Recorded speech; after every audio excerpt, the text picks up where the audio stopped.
La famille, bonjour à tous, j'espère que vous allez bien. On se retrouve aujourd'hui la tête reposée pour essayer de comprendre comment ce Real Madrid a chuté contre cette équipe, l'Atlético Madrid, qui, je rappelle, a fourni un football exceptionnel.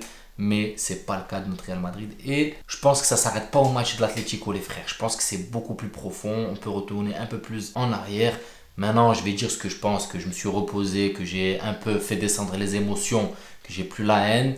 Maintenant, on va essayer d'analyser en douceur et comprendre pourquoi on s'est fait rouster de cette manière. Donc déjà, défensivement, il y a Carlo Ancelotti, je ne comprends pas. Déjà, il y a beaucoup de choses qui vont revenir à Carlo Ancelotti, même si ce n'est pas le seul fautif, les frères. Ce n'est pas le seul fautif. Mais il y a quelque chose que je ne comprends pas. On a eu un match contre la Real Sociedad, retour de trêve, on a aligné l'équipe habituelle, d'accord? Tchouaméni au milieu, Fran Garcia sur la gauche, Valverde, Camavinga, bref, une belle équipe comme d'habitude. On revient, on prend un but, on arrive quand même à faire une remontada. Ok, d'accord. Le match de Ligue des Champions arrive, le milieu déjà il change, c'est pas le même, on garde Tchouaméni et tout, mais il fait encore son micmac, Kroos, Modric, bref, il change encore un peu. Sur le côté latéral, il change Fran Garcia, il décide de faire coulisser Alaba et de mettre Nacho en défenseur central avec Rudiger. Sur le coup, j'ai pas compris parce que le jeune, il te fait un match exceptionnel contre la Real Sociedad. Là, tu arrives en Ligue des Champions, tu te dis attends, pourquoi il le vire alors que le mec il était super bon. Et après, quand tu poses les idées, tu te dis ok, l'expérience. C'est peut-être parce que voilà, il manque d'expérience. Là, on est en Ligue des Champions, il faut de l'expérience. Donc, tu vas aller sur le banc, on va laisser du temps de jeu à Nacho qui lui est très expérimenté défensivement. Après réflexion, je me suis dit ok, il a pas tort sur ça. Pourquoi sur un match contre l'Atlético Madrid où là tu as besoin d'expérience, tu décides de remettre Fran Garcia? Fran Garcia, il est resté sur les mêmes ordres qu'il a eu habituels. Ça se voit parce que le mec, il prenait la balle, il montait. Il prenait ce couloir, il essayait de dédoubler. Ça veut dire qu'il n'y a pas eu de correction d'éléments donnés en fait. Il est resté sur les mêmes choses. Ça veut dire c'est là où je me demande est-ce qu'il y a une transmission, est-ce qu'il y a des ordres donnés par Carlo Ancelotti? Parce que le mec, il fait exactement la même chose que sur les matchs d'avant. Il a un problème défensif, ok, il défend mal, mais il prend toujours ce couloir. Et en fait, il n'a pas été corrigé. Il ne lui a pas dit, hey, attention, ne te projette pas trop devant, parce qu'on a un Atlético qui joue en contre, on a des Lino, des Llorente qui montent très vite. Calma. Non, le mec, il prend le ballon, il monte, il laisse son couloir vide et il se fait prendre dans le dos. Attends, et il a fait 2-3 fois. 3 erreurs sont arrivées sur ce côté. Donc, ok, le petit Fran Garcia, il est en tort, mais tu sécurises contre l'Union de Berlin, sécurise aussi contre l'Atlético. Là, j'ai pas compris. Maintenant, deuxième point que j'ai relevé, les frérots, je vais vous dire.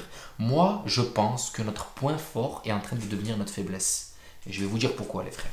Notre point fort de cette équipe, le point fort du Real Madrid, c'est quoi? On est d'accord que c'est le milieu de terrain qui est vachement fourni.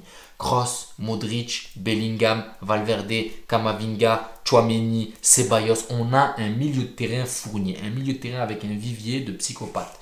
Mais c'est en train de devenir notre faiblesse. Pourquoi? Parce que les joueurs se plaignent. Moi, je veux jouer, moi ci, moi ça. Pourquoi je vous dis ça? Parce que entre le match de la Real Sociedad, entre le match de l'Union de Berlin, entre le match de l'Atlético Madrid, le milieu de terrain n'est jamais le même. Mais les gars, ne me dites pas qu'il y a besoin d'un turnover maintenant. On n'a fait que 5 matchs. Ne me dites pas que les joueurs sont fatigués. On n'a fait que 5 matchs et en plus ils reviennent de trêve internationale. Donc ils sont frais. Donc normalement, on doit garder un groupe au milieu de terrain titulaire qui doit garder ses automatismes. Là, les mecs, Valverde, tu le vois, il est bien avec 2-3 joueurs et quand tu lui changes son milieu de terrain, quand tu lui mets 2-3 autres joueurs, c'est plus le même, il est perdu. C'est pour ça que je vous dis, les frères, il y a quelque chose qui ne va pas. Et là, j'en reviens à Kroos et Modric.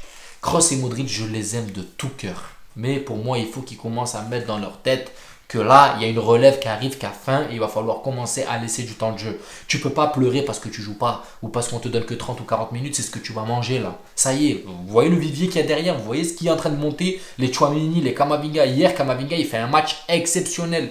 Il fait un match meilleur que Modric, les frères. Et il sort en premier. Pourquoi? Parce que Monsieur Carleto a peur de sortir ces deux stars. Non, désolé frère, désolé. Pour moi, il faut qu'ils prennent le banc. Il faut que le management soit précis. Il faut que tu t'affirmes, Carleto. J'ai l'impression qu'en fait, par peur ou par respect ou je sais pas, ben, tu laisses les vieux quitte à perdre un match en fait. Alors que non, comment tu laisses Tchouaméni sur le banc? Des erreurs de ouf. Comment tu joues contre l'Atlético Madrid? Déjà, tu joues pas avec un attaquant. Et comment tu laisses Tchouaméni sur le banc? Tchouaméni fait partie de l'éthique de jeu du Real Madrid. Le poste de 6 est important. Il faut toujours un joueur qui est devant la ligne défensive pour pouvoir brouiller un peu les attaques ou les contres de l'adversaire. Là, L'adversaire avait un boulevard. Pourquoi? Parce que Kroos était trop devant. Modric et Bellingham se marchaient dans les pattes. Camavinga et Valverde, ils étaient perdus. Donc, ça laissait des boulevards sur les côtés. Fran Garcia qui déboîtait. Ça laissait des boulevards à l'Atlético Madrid qui avait le champ libre. Samuel Lino décentre, en veux-tu, en voilà. Vasquez, le pauvre, il a vu flou. Il est tombé 2-3 fois là-bas. Il lui a fait voir flou. Bref, il a pocket clairement. Non, franchement, les gars, on est d'accord que là, il y a vraiment un problème de management. Il y a vraiment un problème de management. C'est pour ça que j'ai dit notre point fort est en train de devenir notre point faible à cause du coaching. Parce que le coaching n'est pas intransigeant. Frère, non. Kroos, tu ne joueras pas. Pourquoi? Parce qu'on a besoin de eux. On a besoin de eux. C'est la relève. C'est eux qui doivent apprendre à maîtriser ce genre de match. Vous avez eu droit. Hier, j'entendais dans les commentateurs, c'est ton 21e, 22e, 23e derby madrilène. Le mec, il a eu droit à 2-3 derbys madrilènes. Il faut qu'il accumule, il emmagasine de l'expérience. Donc, il faut laisser sa place, les anciens. On vous apprécie, on vous aime de tout cœur. Vous êtes un des milieux de terrain le plus prolifique qu'il y a eu au Real Madrid et même dans le monde, j'ai envie de dire. Mais il faut savoir laisser sa place. Il faut savoir laisser sa place. Vous ne pouvez pas râler parce que Carlo Ancelotti décide de vous mettre sur le banc. Ce n'est pas possible. Surtout qu'il y en a un qui a 38 ans et que l'autre a fait une carrière bien fournie. Quand même, les frères. Et je pense que c'est ça. C'est ce qui est en train de causer la perte du Real Madrid. C'est le fait de râler, de se dire non, moi je veux jouer dans le jeu. On a encore besoin de vous parce que votre expérience est primordiale. Vous devez la transmettre. Mais frérot, quand même. Là, on a des joueurs qui ont faim. Excusez-moi, il y en a peut-être qui ne vont pas être d'accord avec moi, mais pour moi, Brahim Diaz doit jouer plus que Modric, même plus que Kroos. Parce que c'est la jeunesse montante. On l'a récupéré. Pourquoi? Le mec, il te fait une saison de psychopathe avec le Milan. Ça veut dire quand même que tu as des idées. À moins que tu es en train de le prendre en dépanneur du dimanche et que tu comptes le tèche l'année prochaine. C'est ça que tu prépares? Ça se fait pas. Le mec, il a fait une saison de psychopathe. Quand il rentre, il touche le ballon. Tu sens qu'il y a quelque chose. Il y a une étincelle. Pourquoi le sacrifier comme ça? Pour moi, il doit jouer plus que Kroos et Modric. Il y en a qui vont pas être d'accord avec moi, qui vont me taper dessus. Non, tu craches sur tes stars et tout. Peut-être, pensez ce que vous voulez. Mais pour moi, de ce qu'il me montre, il me met l'eau à la bouche. Hier, il est rentré en 20 minutes, excusez-moi. Il a dédoublé, il a baladé 2-3 joueurs. Voilà. Alors que Kroos et Modric ne l'ont pas fait. Kroos et Modric, c'est des mecs qui stabilisent. Calme. Voilà, s'il y a un excès de zèle de l'autre équipe adverse. On est d'accord. Et puis voilà. Et le big problème qu'il y a eu, c'est que comment, en aucun cas, tu joues un match contre l'Atlético Madrid et tu mets pas d'attaquant. Alors il y en a, ils m'ont dit non, Rodrigo peut balader 2-3. Arrêtez les gars. Ils ont joué à 5 l'Atlético. Il y avait Hermoso, Savic et Jiménez les gars. Il va en balader 1-2, le troisième va venir le faucher. Je dis pas qu'il n'est pas capable de dribbler 2-3 joueurs, mais il faut être lucide et réaliste les frérots. Tout seul, il n'a même pas avec qui combiner. Vous voulez que Rodrigo balade Savic, Hermoso et Jiménez? Arrêtez les frères. Il y en a dans les commentaires, ils m'ont dit non, il est capable de le faire. Ben regardez, s'il est capable de le faire, pourquoi on a perdu 3-1 alors? Pourquoi on a perdu 3-1 s'il est capable de le faire? Faut être lucide les frères. Et puis le reste aussi qui me touche vraiment à cœur, c'est ce manque de recrutement. Je suis d'accord sur ça parce que j'ai eu un max de commentaires où voilà, ça descend un petit peu Florentino Pérez. Mais voilà, il y a un manque de coaching. J'ai l'impression que les joueurs, tu les envoies sur le terrain et tu les laisses au dépourvu. J'ai l'impression que c'est ça les frères. Tenez, vous savez jouer au foot, je vous fais confiance. Et puis voilà.